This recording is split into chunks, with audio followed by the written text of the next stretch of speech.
Believe it or not, there have been 3 landfalling tropical systems across the Pacific and the Atlantic over just the past 4 days. Tropical Depression Harold being one of them was a tropical depression with the last forecast advisory coming out from the Hurricane Center at 4 a.m. Central Time on Wednesday, August 23rd. Of course, making landfall as a tropical storm near Padre Island.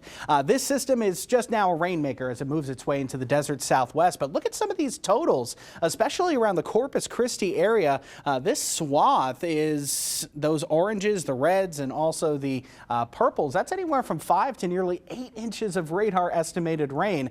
Pretty much everyone from about I-10 southward seeing at least a little bit of rain from that system as it moved ashore. And you can actually see that bullseye just to the west of I-37 as Harold made landfall. Of course, we had Hillary last week, and as the system moves northwestward, you can still see some 1 to 2 inch rainfall totals in West Texas and the desert Southwest. So we had Harold, Hillary, and now the third landfalling tropical system is Franklin. Franklin moving ashore early in the morning on the island of Hispaniola, just around 9 o'clock Atlantic time.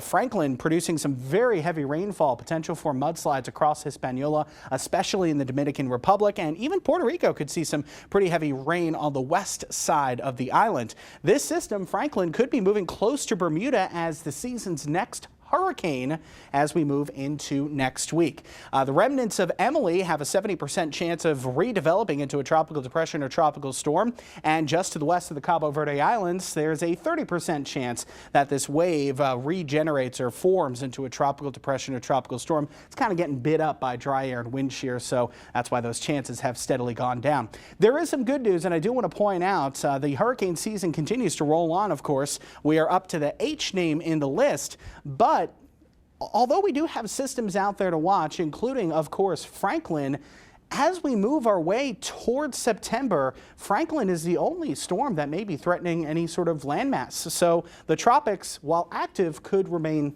quiet until the beginning of September. But of course, September is the most active month for tropical activity across the Atlantic basin.